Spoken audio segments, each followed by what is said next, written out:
দর্শক মণ্ডলী, আপনাদেরকে জানিয়ে দেব এই মুহূর্তে আমাদের হাতে থাকা সর্বশেষ সংবাদ শিরোনাম। শুরুতেই থাকছে অতি সত্বর তেহরান খালি করার হুঁশিয়ারি ট্রাম্পের। এরপর থাকছে প্রায় এক মাস অচল ঢাকা দক্ষিণ সিটি কর্পোরেশন, জন্ম নিবন্ধন, মশা দমন সহ নানা সেবা নিয়ে বিড়ম্বনায় মানুষ।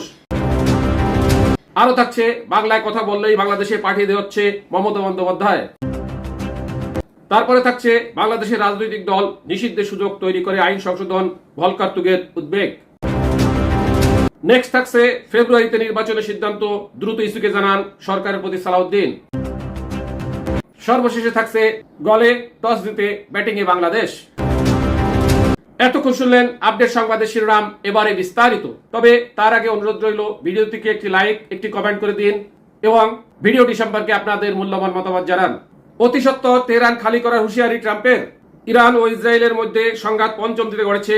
যে কোনো সময় এই সংঘাত মধ্যপ্রাচ্য জুড়ে ছড়িয়ে পড়তে পারে বলে আশঙ্কা বিশ্লেষকদের। এমন পরিস্থিতিতে ইরানের রাজধানী তেহরানের বাসিন্দাদের হুঁশিয়ারি বার্তা দিয়েছেন মার্কিন প্রেসিডেন্ট ডোনাল্ড ট্রাম্প। মঙ্গলবার 17 জুন সিএনএন এর লাইভ প্রতিবেদনে এ তথ্য জানানো হয়েছে। নিজের সামাজিক যোগাযোগ মাধ্যম ট্রুথ সোশ্যালে ট্রাম্প এই হুঁশিয়ারি দিয়েছেন। তিনি বলেছেন, সবার অতি সত্বর তেহরান ছেড়ে যাওয়া উচিত। তবে কেন সবার তেহরান ত্যাগ করতে হবে তা নিয়ে স্পষ্ট কোনো কিছু বলেননি মার্কিন প্রেসিডেন্ট।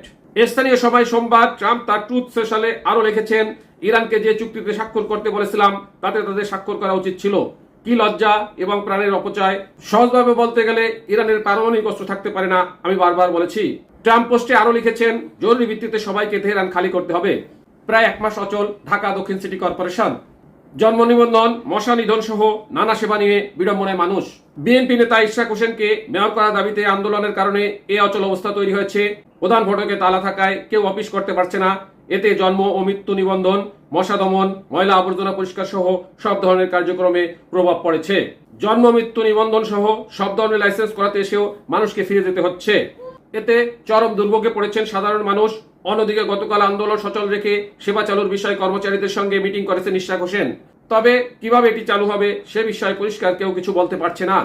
ঢাকা ওয়ারি থেকে আসা সালাউদ্দিন নামে একজন বলেন, মেয়ের জন্ম নিবন্ধনের একটু সংশোধন করার দরকার ছিল। গত কয়েকদিন ধরে ঘুরছি, অফিসই খুলছে না, কাজটাও করতে পারছি না। নগর ভবনের মূল ফটকেও ঝুলছে তালা। পাশের পকেট গেট থেকে মানুষজন ভিতরে যেতে পারছেন, তবে ফিরে যাচ্ছেন সেবা প্রার্থীরা। বাংলায় কথা বললেই বাংলাদেশে পাঠিয়ে দেওয়া হচ্ছে মমতা। বাংলায় কথা বললেই বাংলাদেশি আখ্যা দিয়ে ভারতীয়দের বাংলাদেশে পাঠিয়ে দেওয়া হচ্ছে বলে অভিযোগ করেছেন পশ্চিমবঙ্গের মুখ্যমন্ত্রী মমতা বন্দ্যোপাধ্যায়। সোমবার 16 জুন বিধানসভায় দেওয়া বক্তব্যের এর জন্য ভারতের ক্ষমতাসীন বিজেপি সরকারকে দায়ী করেছেন তিনি। পশ্চিমবঙ্গের সংবাদ মাধ্যম আনন্দবাজারের এক প্রতিবেদনে এ তথ্য জানা গেছে। বিধানসভায় দেওয়া বক্তব্যে মমতা বলেন, বাংলা ভাষায় কথা বললে বাংলাদেশি বলা হচ্ছে, বাংলাদেশে পাঠিয়ে দেওয়া হচ্ছে। লজ্জা করে না আপনাদের? আধার কার্ড, প্যান কার্ড এবং অন্যান্য পরিচয়পত্র থাকার পরেও শুধুমাত্র বাংলা ভাষায় কথা বলার কারণে মহারাষ্ট্রে বিজেপি সরকার এই কাজ করছে। আমি তাদের ধিক্কার জানাই। সম্প্রতি ভারত থেকে সীমান্তে পুশিন উল্লেখযোগ্য হারে বৃদ্ধি পেয়েছে। বিজেপির হিসেবে গত 7 মে থেকে 3 জুন পর্যন্ত পুশিন করানো হয়েছে 1244 জনকে। দুই দেশের সীমান্ত বাহিনীর বৈঠক এবং কূটনৈতিক তৎপরতার পরও তা বন্ধ হয়নি। অন্তর্বর্তী সরকারের স্বরাষ্ট্র উপদেষ্টা জাহাঙ্গীর আলম চৌধুরী জানিয়েছেন, সীমান্তে পুশিন না করে বাংলাদেশি নাগরিকদের কূটনৈতিকভাবে ফেরত পাঠাতে ভারতীয় হাইকমিশনকে জানানো হয়েছে। বাংলাদেশে রাজনৈতিক দল নিষিদ্ধের সুযোগ তৈরি করে আইন সংশোধনে ভলকার তুগের উদ্বেগ। বাংলাদেশের রাজনৈতিক দল ও সংগঠন নিষিদ্ধের সুযোগ তৈরি করে আইন সংশোধন নিয়ে গভীর উদ্বেগ প্রকাশ করেছেন জাতিসংঘের মানবাধিকার বিষয়ক হাই কমিশনার ভলকার তুর্ক। সোমবার 16 জুন সুইজারল্যান্ডের জেনেভায় 59তম মানবাধিকার পরিষদে উত্থাপিত বার্ষিক প্রতিবেদনে এই উদ্বেগের কথা জানান তিনি।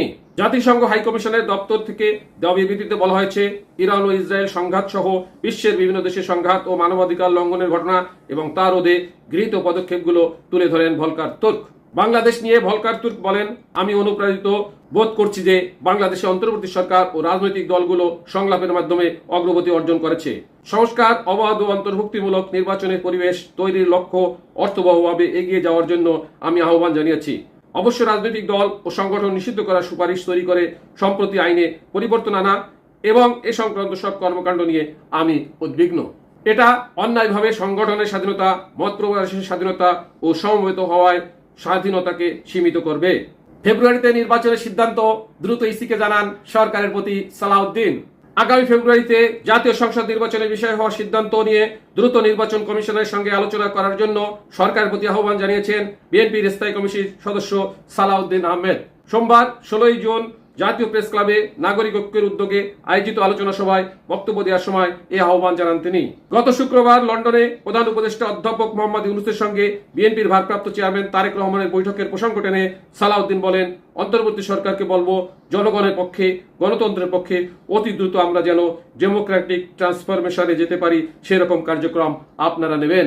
সেই হিসাবে লন্ডনের আলোচনা সূত্র ধরে যে সিদ্ধান্তটা হয়েছে সেটা খুব শীঘ্রই কমিউনিকেট করবেন বলে আশা করি, যেন ইলেকশন কমিশন জনগণের সামনে বলতে পারে না যে তারা সরকারের কাছ থেকে একটা পরামর্শমূলক বা নির্দেশনামূলক মেসেজ পেয়েছে বলে তিনি জানান। গলে টস জিতে ব্যাটিংয়ে বাংলাদেশ। শ্রীলঙ্কার বিপক্ষে প্রথম টেস্টে টসে জিতে ব্যাটিং করার সিদ্ধান্ত নিয়েছে শান্ত। এদিকে অসুস্থতার কারণে বাংলাদেশে একাদশে নেই অলরাউন্ডার মেহেদী হাসান মিরাজ। বাংলাদেশ দলে আজকে যারা খেলছেন, নাজমুল হোসেন শান্ত অধিনায়ক, সাদমান ইসলাম, এনামুল হক, মমিনুল হক, মুশফিকুর রহিম, লিটন দাস, জাকের আলী, তাইজুল ইসলাম, নাহিদ রানা, হাসান মাহমুদ ও নাইম হাসান। সর্বশেষ খবর পাওয়া পর্যন্ত 15 ওভার শেষে বাংলাদেশের রান 2 উইকেটে 43। এখন ব্যাটিংয়ে আছেন মমিনুল হক 28 রান নিয়ে এবং নাজমুল হোসেন শান্ত 0 রানে। সাথে থাকার জন্য ধন্যবাদ। আসসালামু আলাইকুম।